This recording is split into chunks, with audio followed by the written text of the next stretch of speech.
Un léger report du référendum constitutionnel mais un engagement à respecter le chronogramme de la transition. Le communiqué numéro 046 du gouvernement officialise ainsi ce qui n'était plus qu'un secret de polichinelle tout en rassurant les sceptiques.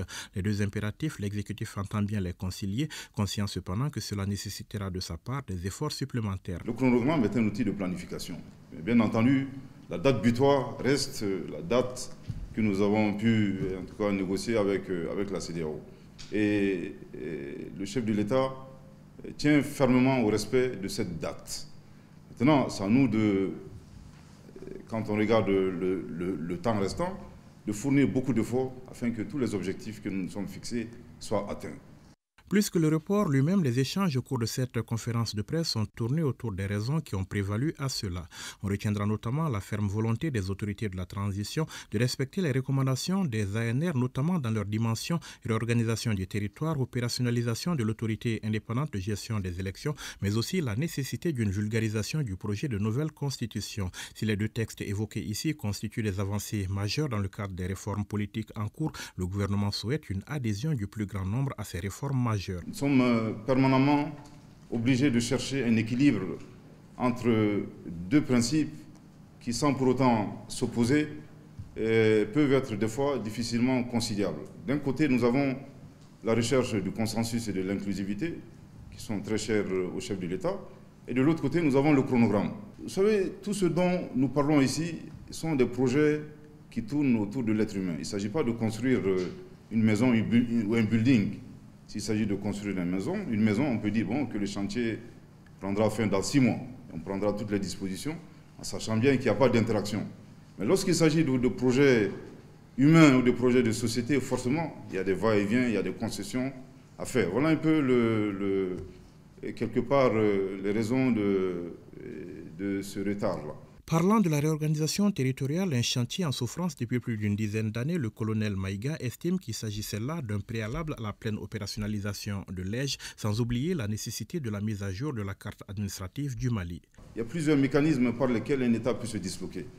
Je pense que nous avons connu un premier traumatisme ici au Mali, avec l'occupation de 55% de notre territoire.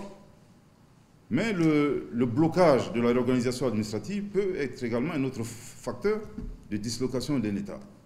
Que l'on soit du côté du gouvernement, que l'on soit du côté des institutions, des autres institutions de la transition, que l'on soit tout simplement un citoyen, disons, c'est lambda, il ne plairait à aucun Malien de dire qu'aujourd'hui que le Mali se singularise négativement en n'ayant pas une carte administrative à jour. Et les conséquences sont terribles, aussi bien sur le plan juridique que sur le plan politique. Mais d'abord sur le plan du symbole. Vous imaginez, vous partez dans une conférence en dehors du Mali, on vous demande de présenter votre carte, mais la seule carte que vous avez, c'est une carte caduque, qui est caduque depuis 11 ans. Et ça, à mon humble avis, c'est plus urgent que les élections. Quant à la carte d'identité biométrique qui servira également de carte d'électeur, outre la sécurisation des documents d'identité et de voyage, il s'agit pour le ministre d'État, ministre de l'administration territoriale et de la décentralisation, de faire des économies substantielles dans le cadre de la réduction du train de vie de l'État.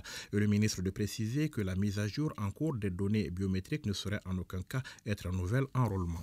L'opération qui est en cours actuellement n'est pas de l'enrôlement, mais nous donnons la possibilité d'abord aux 8 millions d'électeurs. C'est un peu ça la stratégie de distribution de cette carte. Nous donnons la possibilité aux 8 millions d'électeurs qui souhaitent mettre à jour leurs données de le faire. Si un citoyen en âge de voter est convaincu que ces données sont à jour, il n'est pas obligé d'aller faire la mise à jour. Systématiquement, après le 31 mars, nous allons procéder à la production massive de la carte nationale d'identité biométrique pour les 8 millions d'électeurs et leur distribution. Voilà un peu la vraie information autour de ce document-là. Le colonel Abdoulaye Maïga rassure, la nouvelle date du référendum constitutionnel sera fixée de commun accord avec l'autorité indépendante de gestion des élections et l'ensemble des acteurs concernés par le processus électoral. Quant aux partenaires du Mali, ils sont témoins, affirme le ministre, des avancées effectuées par notre pays, mais aussi des difficultés rencontrées dans le cadre d'un mécanisme conjoint de suivi.